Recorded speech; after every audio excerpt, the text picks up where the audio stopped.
seu viver? Todos aqueles que já tiveram uma experiência com Jesus Cristo, uma experiência radical de 180 graus, não é?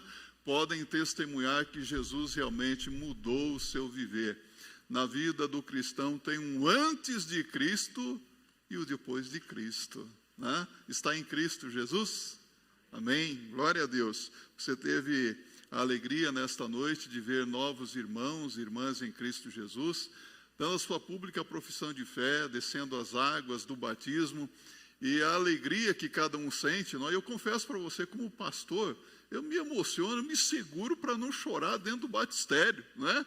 E eu vejo outros ali sendo batizados, aquela alegria indizível, não é? E quando eu olho para a igreja, eu vejo a família feliz também, ao ver a graça do Senhor Jesus sendo derramada sobre a família. Como que Deus é bom, não é? Deus é maravilhoso. É bem que alguns ainda têm uma tendência ao velho homem, não é, pastores? Eles ficam duros no batistério, aí entra aquele golpe de judô, pá, não é? Alguns dão uma escorregadinha ali, não é? Mas depois que entrou ali, não tem jeito, vai ser batizado mesmo. Vai pastor, vai todo mundo para dentro do batistério, vai mergulhar todo mundo junto ali.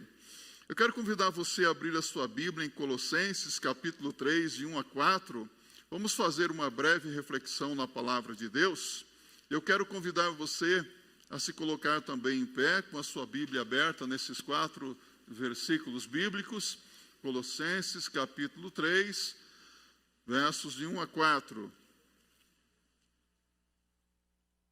Assim diz a palavra de Deus. Portanto, se já ressuscitastes com Cristo, buscai as coisas que são de cima, onde Cristo está assentado à destra de Deus. Pensai nas coisas que são de cima e não nas que são da terra. Porque já estáis mortos e a vossa vida está escondida com Cristo em Deus. Quando Cristo, que é a nossa vida, se manifestar, então vós vos manifestareis com Ele em glória. Que Deus abençoe a sua palavra em cada coração. Que podem se assentar. Se já ressuscitastes com Cristo, repita isso comigo. Se já ressuscitastes com Cristo. Se é uma conjunção adversativa que expressa condição, hipótese. Dizem os brincalhões que se o se entrasse numa partida de futebol, provavelmente o Palmeiras já teria o seu campeonato mundial. Se o C jogasse, nenhum time perderia alguma partida de futebol. Não é verdade? Se é uma conjunção que expressa, então, uma condição. Quantas vezes você mesmo já afirmou, se eu tivesse dito isso ou aquilo, tudo seria diferente. Se eu tivesse feito isto ou aquilo, o resultado seria diferente. Por que não fez? Se é uma hipótese. Se é o maior dentre todas as menores palavras do dicionário. Como que essa palavrinha é importante e faz muita diferença, não é mesmo? Determina o certo ou errado, a vida ou a morte, Deus ou o diabo, o céu ou o inferno. Se eu tivesse aceitado a Cristo, é o que muitas pessoas estão dizendo na perdição eterna. Se eu tivesse aceitado aquele conselho, é como já disse aquele rapaz, se eu tivesse ouvido o conselho do meu pai, hoje eu seria um homem milionário. E alguém perguntou, e qual foi o conselho que o seu pai te deu? Eu não me lembro, eu não ouvi. Se eu tivesse ouvido o conselho do meu pai, né? Sabe, É uma expressão que demanda que os cristãos devem viver aquilo que professam. Se você afirma que tem fé em Jesus Cristo, você deve viver a realidade dessa fé que você confessa. Porque há muitas pessoas que dizem assim, eu creio em Jesus Cristo. Mas quando você olha para a vida do cidadão, você não vê na prática a fé que ele afirma ter em Jesus Cristo, não é verdade? Então não pode haver um abismo entre a fé que eu afirmo ter e a prática. Não pode haver um abismo entre o discurso e a vida, porque é muito fácil discursar, é muito fácil falar, o difícil é viver, não é verdade? E como é difícil viver o Evangelho nesses dias em que tantas coisas têm acontecido.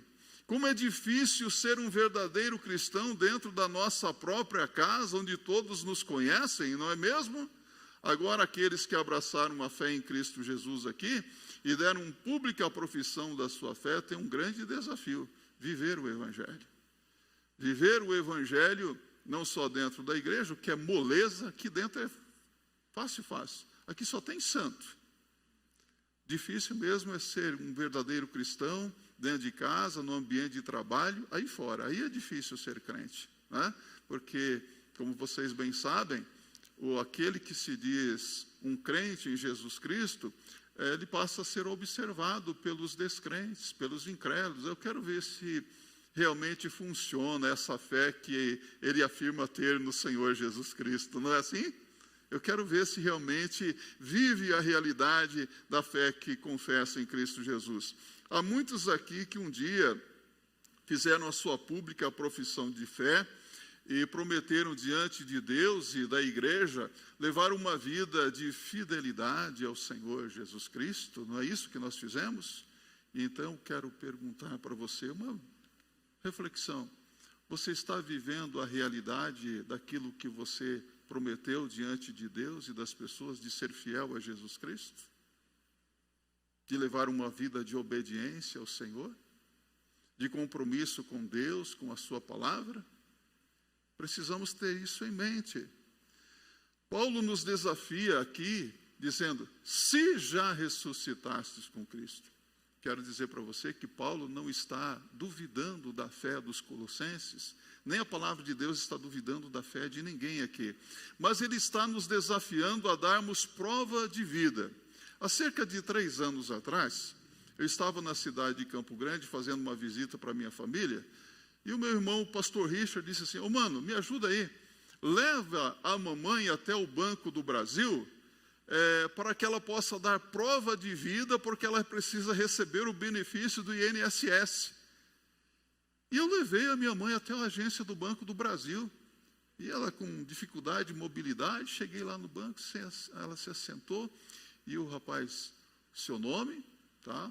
Seu CPF, ela teve que dar a prova de vida. Paulo está nos desafiando a darmos prova de vida. Se já ressuscitastes com Cristo, se você já aceitou a Cristo como teu Senhor e Salvador pessoal, se você é um cristão verdadeiro, o se aqui, mais uma vez, não é dúvida.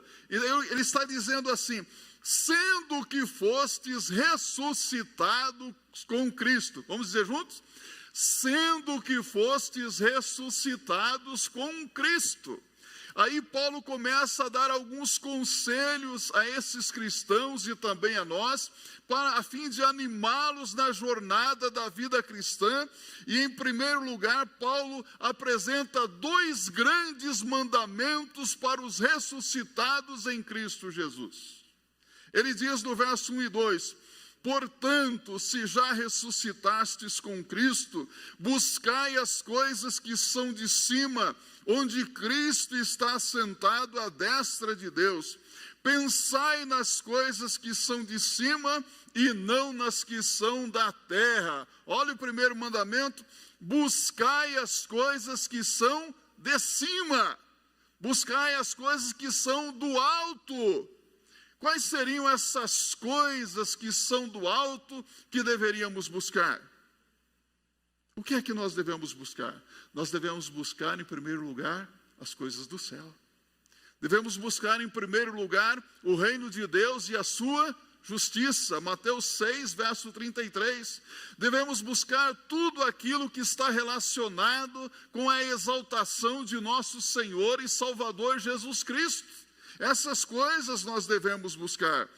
Devemos estar enamorados do céu, sentir saudades do céu, porque a nossa origem e o nosso destino é o céu, ou não é? Deus colocou a eternidade dentro de nós. O homem busca a eternidade. O homem foi feito para viver em comunhão com Deus. A nossa origem, o nosso destino é o céu. Então nós devemos nos encantar com as coisas que são de cima. Nós devemos nos encantar com as coisas que são do céu, com a cidade cujo arquiteto e fundador é Deus. Com essas coisas que nós devemos nos encantar, ou seja, buscar a sublimidade do céu, porque nós pertencemos a uma nova vida e nós temos uma nova vida, temos uma nova pátria. Temos uma pátria celestial. Ora, mas nós estamos aqui no mundo, é verdade. Somos cidadãos do reino de Deus, vivendo neste mundo. Nós estamos com os pés na terra, mas a nossa mentalidade deve ser celestial. E devemos viver como cidadãos do reino de Deus, neste mundo, de tal maneira que as pessoas possam ver Jesus Cristo em nós. Tenho para mim que os cristãos devem ser os melhores cidadãos da face da terra, porque eles são cidadãos do reino de Deus, porque não são daqui, são peregrinos nesta terra. Sabe, o problema é que muitas pessoas, mesmo estando vivas, ainda continuam morando dentro de uma sepultura. Não seria estranho isso? Se você abrir a sua Bíblia no Evangelho de Marcos, capítulo 5, verso de 1 a 20, você vai se deparar com uma história interessante. A Bíblia nos diz que Jesus desceu do barco, juntamente com seus discípulos, ali na região de Gadara, e correu na direção de Jesus um gadareno. Esse homem gadareno, ele feria-se com pedras, ele quebrava as correntes, andava nu, ele era louco e morava nas sepulturas de um cemitério. Que vida triste! Ele morava numa sepultura. E quando ele vê Jesus, ele diz: que temos nós contigo, Jesus, Filho do Deus Altíssimo? Viesse nos atormentar antes do tempo? Jesus pergunta: qual é o teu nome? Ele diz: Legião é o meu nome, porque somos muitos. Havia muitos demônios naquele homem, espíritos malignos. E eles pediram permissão para Jesus para entrar numa manada de porcos que estava pastando ali naquela região. E Jesus o permitiu, e aqueles demônios saíram e entraram naqueles porcos, e os porcos não suportaram aquela presença maligna e precipitaram-se num abismo e morreram. E quando os moradores da cidade voltaram, chegaram até ali, encontraram aquele que fora endemoniado em perfeito juízo, são, vestido, limpo, liberto, e agora ele não morava mais no cemitério. Ele tinha uma nova vida com Jesus. Ele pediu para Jesus para segui-lo. E Jesus disse: vai, volta para casa e conta aos teus tudo quanto Deus te fez. Aí eu quero dizer para você, uma pessoa quando sai das trevas, do pecado, da sepultura, da escravidão, do maligno, se torna um verdadeiro missionário de Deus. Você já ouviu aquela expressão que diz assim: santo de casa não faz milagre? Já ouviu? Você pode escrever: isso é mentira. Porque Jesus disse para aquele que fora liberto: vai para a tua casa e conta aos teus tudo quanto Deus te fez. Ele seria um missionário dentro da própria casa dele.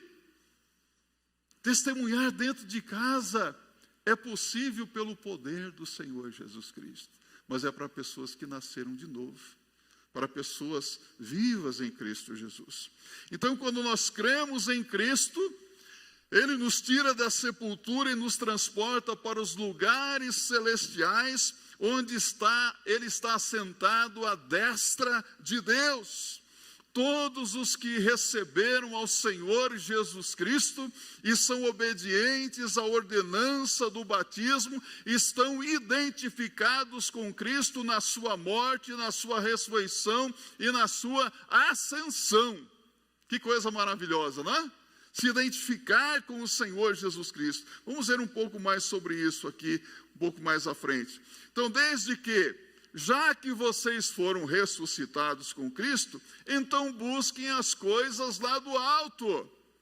Já que você diz que é um crente, busque as coisas que são de cima. Mas parece que nós ficamos enamorados das coisas aqui da terra, não é? Nós nos apegamos a coisas. Nós amamos as coisas. Mas a palavra de Deus está dizendo, buscai as coisas que são de cima. E o segundo mandamento, pensai nas coisas que são de cima. Nós andamos neste mundo, mas nós precisamos pensar nas coisas que são de cima, ter uma mentalidade celestial. Pensar nas coisas que são de Deus. Hoje nós vemos e vivemos a inversão desses valores. Sabe o que está aparecendo? Que muitos crentes querem um paraíso na terra. Eu falei para minha esposa ontem mesmo, estava ali no nosso condomínio, está tudo tão bonito hoje, não é? Tudo enfeitado, condomínio, época de Natal, tem rena, tem tanta coisa, não é? Tantas luzes, tudo tão bonito, parece um paraíso, não é? E parece que as pessoas querem construir um paraíso aqui na terra. Ah, aqui é tão bom, vamos ficar por aqui mesmo, né? Paraíso na terra, hoje vemos essa inversão. Estamos agarrados às coisas da terra, por isso nós não aspiramos às coisas do céu. Quem aqui costuma pensar sobre o céu? Quem aqui fica imaginando morar no céu com Jesus? Quem aqui fica pensando nas ruas de ouro, no mar de cristal de que a palavra de Deus nos fala? São tantas coisas lindas que Deus tem preparado para aqueles que o amam. Então nós devemos pensar nessas coisas que Deus tem preparado para nós não ficarmos agarrados a coisas passageiras. Você tem lutas na sua vida? Sofre tentações, provações? Eu quero que você se lembre de dois personagens bíblicos, Josué e Calebe. Josué e Calebe, eles enfrentaram as tentações no deserto, suportaram a rebeldia dos hebreus e entraram na terra prometida. Você sabe por que eles suportaram? Por que eles enfrentaram todas as situações? Porque eles tinham a mente em Canaã. Deus havia prometido uma terra que emanava leite e mel, e eles queriam entrar em Canaã. Por isso eles suportaram a rebeldia, eles enfrentaram as tentações. Então eu quero dizer para você que o nosso tesouro não está na terra, o nosso tesouro está no céu, o nosso descanso está no céu, e o nosso Senhor está onde? Onde está o nosso Senhor? Assentado à direita de Deus. O nosso Senhor está no céu. Então nós devemos desejar as coisas que são do céu. Aqui não é o nosso descanso. Nosso descanso é no céu. O céu é a nossa origem, o nosso destino. Em segundo lugar, o apóstolo Paulo, ele procura animar-nos dizendo sobre duas grandes consolações do cristão. Observe o verso 3. Ele diz, porque já estáis mortos, e a vossa vida está escondida com Cristo em Deus.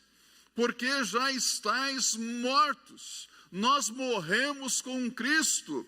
Cristo não apenas morreu por nós em nosso lugar, e isso significa substituição. Jesus Cristo morreu no meu lugar, no seu lugar, no nosso lugar.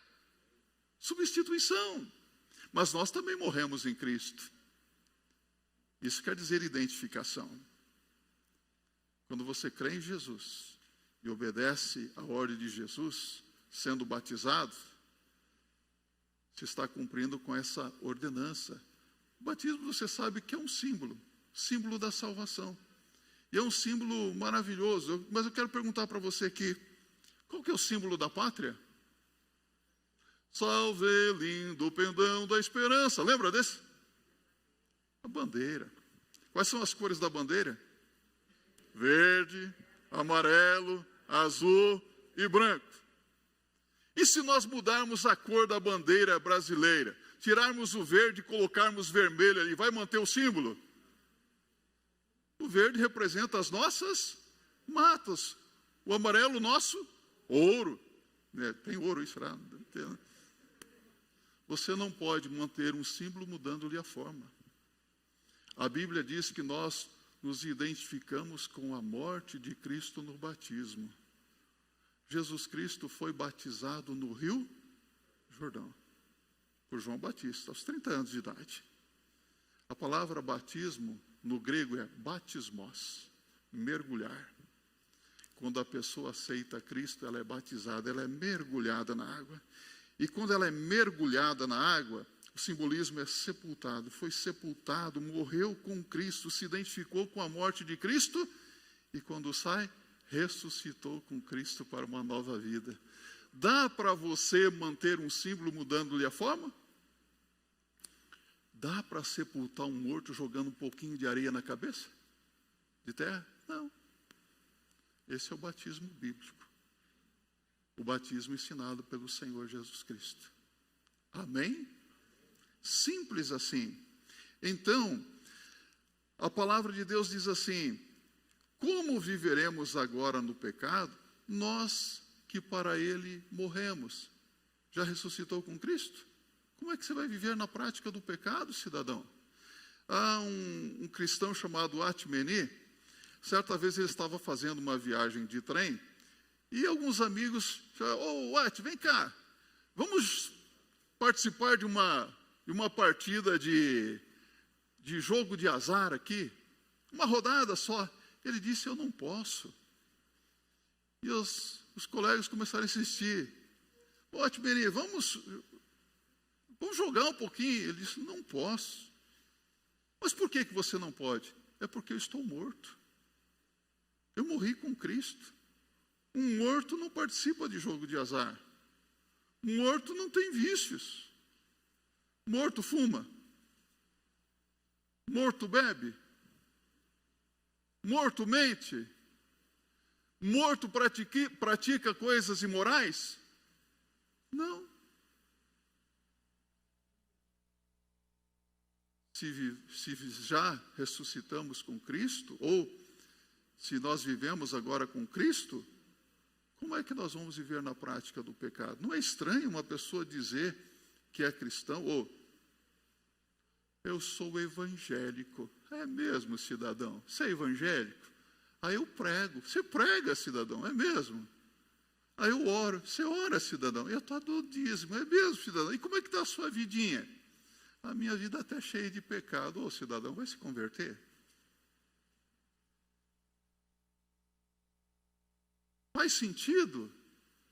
É preciso um compromisso com Deus, com Cristo Jesus. Como viveremos agora no pecado, nós que para ele morremos? E olha só a segunda condição que ele apresenta aqui para nós. É para nossa consolação. Ele diz: a vossa vida está escondida com Cristo em Deus. Cristo é a nossa vida. A nossa vida eterna é Cristo. João diz em 1 de João, capítulo 5, verso 2. Verso 12. Quem tem o Filho, quem tem a vida. Mas quem não tem o Filho de Deus, não tem a vida. Quem tem Jesus, tem a vida. Quem não tem Jesus, não tem salvação. Se você já aceitou a Cristo, seu nome está escrito no livro da vida. Se você aceitar a Cristo, arrependido dos seus pecados, todos os seus pecados são perdoados e o seu nome é escrito no livro da vida.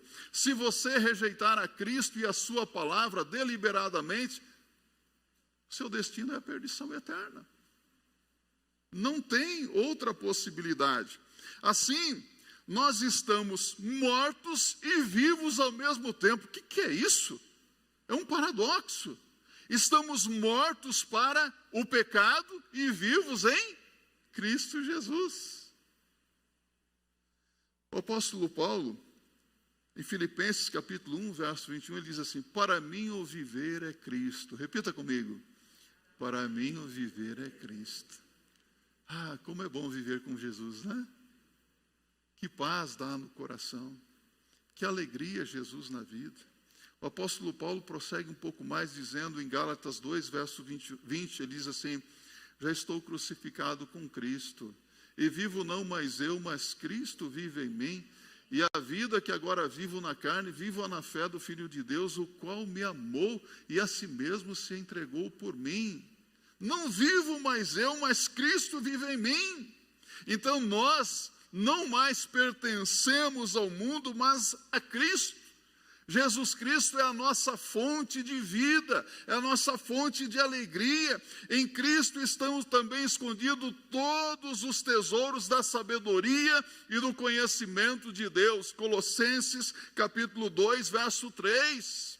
Estar escondido com Cristo significa que nele nós temos segurança e satisfação. É por isso que o crente canta: satisfação é ter a Cristo. Que satisfação ter Jesus no coração. Que alegria ter Jesus. Então nada neste mundo, nem no vindouro, pode nos separar do amor de Jesus Cristo. Quer ver?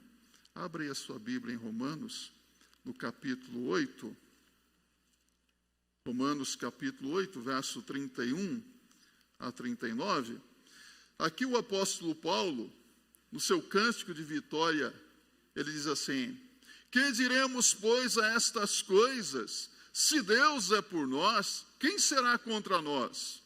Aquele que nem mesmo a seu próprio filho poupou, antes o entregou por todos nós, como nos não dará também com ele todas as coisas? Quem intentará acusação contra os escolhidos de Deus? É Deus quem os justifica. Quem os condenará? Pois é Cristo quem morreu, ou antes quem ressuscitou dentre os mortos, o qual está à direita de Deus e também intercede por nós. Quem nos separará do amor de Cristo? A tribulação, ou a angústia, ou a perseguição, ou a fome, ou a nudez, ou o perigo, ou a espada. Como está escrito: por amor de ti somos entregues à morte todo dia. Fomos reputados como ovelhas para o matadouro.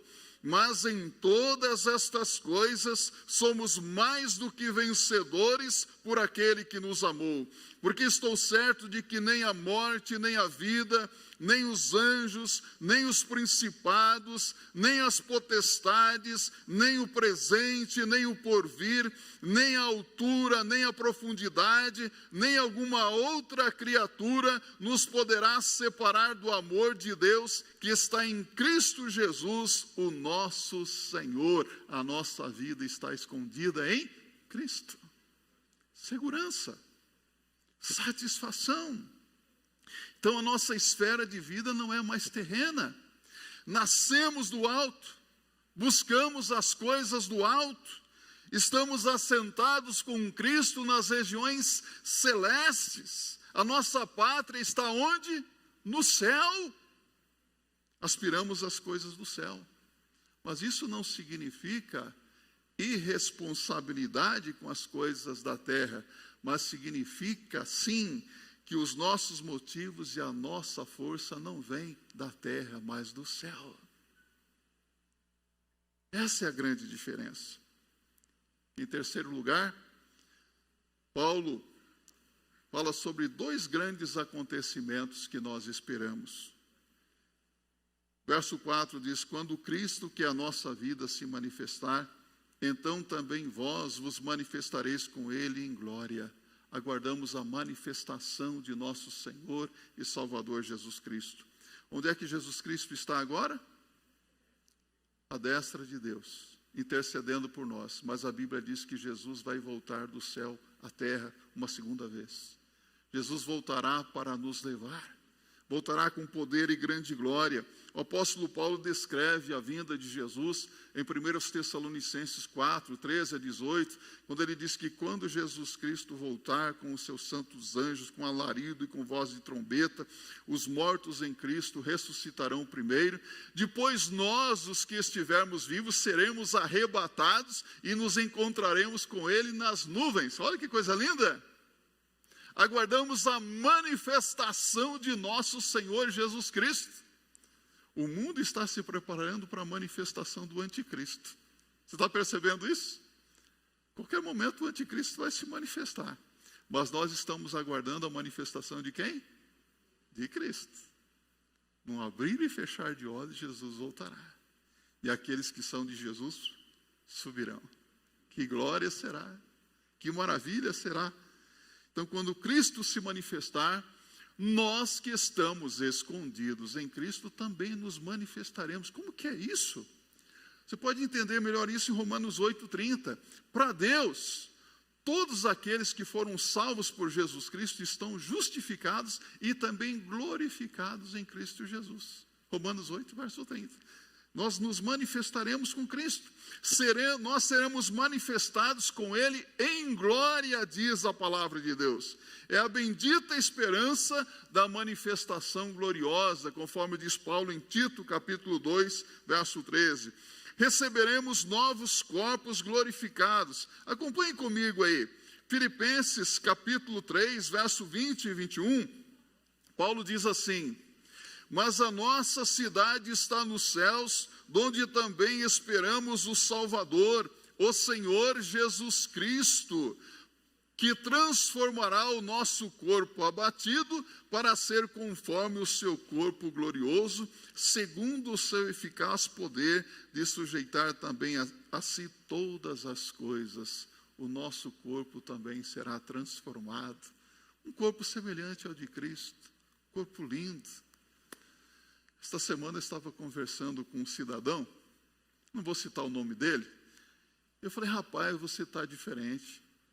Você era careca e agora você está com uma vasta cabeleira. Ele falou: pastor, eu descobri um segredo. Para você fazer um implante capilar, é 10 mil aqui, 10 mil aqui, mais 10 mil aqui, dá uns 30 mil. Eu falei: rapaz, o meu vai ser uns 50, né? Ele falou assim: não, pastor, eu descobri ali, ó. Tem um médico, 12 mil reais, dá para fazer um implante aqui e tal. Eu falei: rapaz, 12 mil reais é muita coisa. Mas parcela em 12 vezes. Eu falei: rapaz, em 12 vezes, legal. Eu falei: rapaz, eu vou esperar a manifestação de Jesus Cristo. Quando eu vou ter um corpo glorificado, acho que vou ter uma vasta cabeleira, porque eu não tenho essa grana toda aí não. Nós receberemos um corpo glorificado. Um corpo semelhante ao corpo de Jesus Cristo. Você imagina o Cristo ressurreto e vivo, a visão que os discípulos tiveram de Jesus, aquele corpo que podia atravessar a parede, porque eles estavam orando, a portas fechadas, apareceu Jesus no meio deles, né? E ainda disse a Tomé: põe aqui o teu dedo, Tomé, não sejas incrédulo, mas crente. Nós vamos receber, meus irmãos, vamos participar dessa manifestação de Jesus Cristo. E estaremos com Cristo para sempre, diz aqui o verso 17. Seremos semelhante a Ele. Eu quero concluir esta mensagem perguntando para você: você gosta muito de cantar? De louvar a Deus? Você se alegra quando nós cantamos: você mudou a minha história e fez o que ninguém mais podia imaginar? Você gosta de cantar isso? Jesus Cristo muda a história de quem toma uma decisão ao lado dele, de quem o aceita como Senhor e Salvador pessoal. Se você está aqui nesta noite e ainda não é um crente em Cristo Jesus, olha aqui para mim, eu vou dizer para você: o último capítulo da história da sua vida ainda não foi escrito. Se você aceitar a Cristo como Senhor e Salvador pessoal, Ele pode mudar a sua história. E será uma mudança radical de 180 graus. Não importa o que você tenha feito, Não importa o que você tenha sido, mas no momento que você aceita Cristo, o sangue de Jesus Cristo que foi vertido na cruz do Calvário, lava, limpa, purifica você de todo o pecado e você se torna um novo homem, porque quem está em Cristo, nova criatura é, as coisas velhas já passaram, 2 Coríntios 5, verso 17. Se é uma palavra que expressa, então, condição. Se é uma das menores palavras do dicionário, mas tão importante, não é? Se você aceitar Jesus Cristo como Senhor e Salvador pessoal, sua vida vai mudar. Sua história vai mudar. Se você o rejeitar, eu vou dizer uma coisa para você. Jesus Cristo vai continuar com o mesmo poder e glória, mas você caminhará para a perdição eterna e a culpa será totalmente sua. Mas a salvação te é oferecida de graça. Deus abençoe a sua vida. Que você se torne um verdadeiro crente em Cristo Jesus. Você que já é um salvo pela graça de Deus, viva a realidade da fé que você afirma ter em Jesus Cristo. Se já ressuscitou com Cristo. Se você ainda não é um crente, tome hoje a decisão ao lado de Jesus e o seu nome será escrito no livro da vida para a glória de Deus. Amém?